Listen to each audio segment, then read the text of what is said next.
Bienvenue sur Pépé Soup si vous nous rejoignez, il est l'heure de l'actualité. En Afrique, plus précisément en Côte d'Ivoire, derrière un nom ou un village se cache toute une histoire, un mythe. Les noms donnés aux villages ont été déformés après le passage des colons. Nous allons à la rencontre de Fofana Fabakary, chef du village de Kong, pour découvrir le dit village et les populations qui y vivent. Bienvenue au quartier Kéréou de Kong, dans la région du Tchologo. Voici le père Ouattara Fabakary, chef du village de la dite ville. Aujourd'hui, il va nous dire la signification de Kong, les populations qui y vivent et leurs activités. Ça là, on ne va pas répéter encore, donc il faut suivre. Le mot Kong, le village du Nord Kong, vient de Bingomo. Jusqu'à l'époque, il y avait beaucoup de sénéfaux à Kong ici qui cultivaient seulement que le Gomo. Or, le Gomo, on appelle l'Angula Ban. Ban, au fur et à mesure que les colons sont arrivés, il y a eu une déformation qu'on appelle aujourd'hui Kong. Sinon, c'est Ban. Les gens d'ici, ils sont au village d'un peu partout. D'autres sont venus de Burkina Faso, d'autres du Mali, d'autres de la Guinée. Et donc du Ghana. Aujourd'hui, c'est un brassage. Aujourd'hui, vous avez à Kong ici des sénéfaux, vous avez des Yakuba, vous avez des Bété, vous avez des Guéré. Disons un peu, tous ces ethnies que nous retrouvons aujourd'hui en Côte d'Ivoire, il y en a un peu partout ici. Mais la communauté la plus dominante aujourd'hui à Kong, c'est la communauté Lobi et Pé. Les différentes activités que vous pratiquez ici. L'agriculture et le commerce.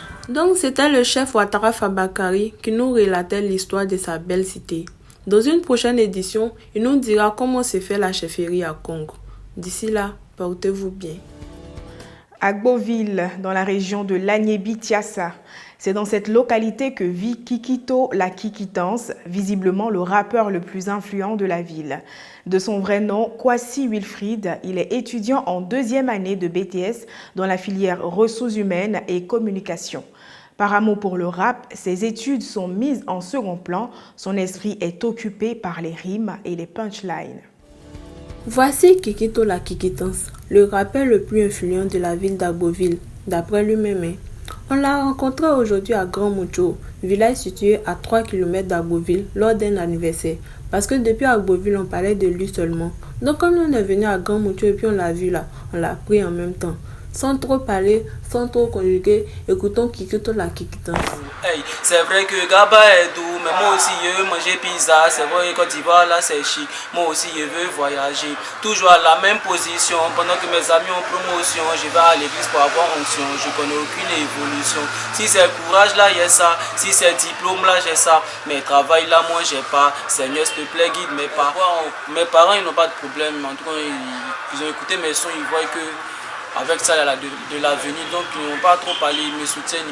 Parfois dans les prestations, tu gagnes et puis ça t'ouvre certaines portes aussi. Tu as des amis, il y a des vieux pères que tu ne peux pas causer eux, mais grâce à la musique, tu les approches. Donc on peut dire le rap ouvre certaines portes. Et j'invite tout le monde à me soutenir, à prier pour moi, il faut que ça prenne. Et puis je remercie aussi mon producteur, M. Vincent Bouka.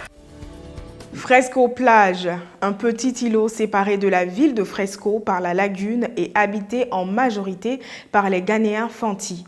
Ce peuple, principalement pêcheur, rencontre des difficultés liées entre autres à l'électricité, le manque d'approvisionnement en eau potable et la marée haute.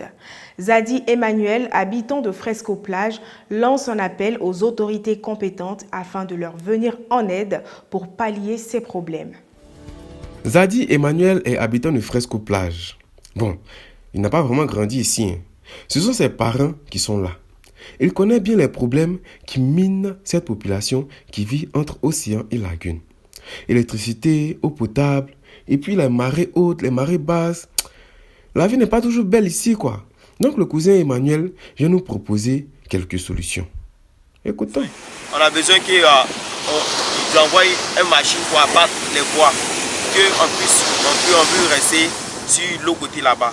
Maintenant, s'il ne peut pas comme ça aussi, pour nous aider comme ça, c'est qu'il peut faire pour nous ici, sur la plage. C'est que, bon, de un, on a besoin des systèmes d'eau minérale. Bon, maintenant, d'eau potable. D'eau potable. Et puis en plus encore, on a besoin d'énergie soleil. L'énergie soleil qui va nous servir à nous donner du courant, de l'électricité ici.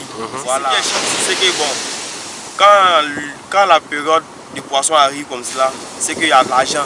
Et puis c'est chic. C'est ça qui est notre café cacao ici. Le poisson est notre café cacao. On traverse, quand les vagues viennent, ça traverse par les rentrer dans les maisons. Et quand ça rentre dans les maisons, ça dépasse par les verser dans la lagune. Donc ça nous fatigue beaucoup. Il faut dire que la population de Fresco Plage est essentiellement ghanéenne. Ce sont les Fanti qui ne pratiquent que la pêche. Ils sont installés là. Ça fait plus de 50 ans qu'ils sont là. Merci de nous avoir suivis, chers internautes. L'information continue sur ppsoup.com.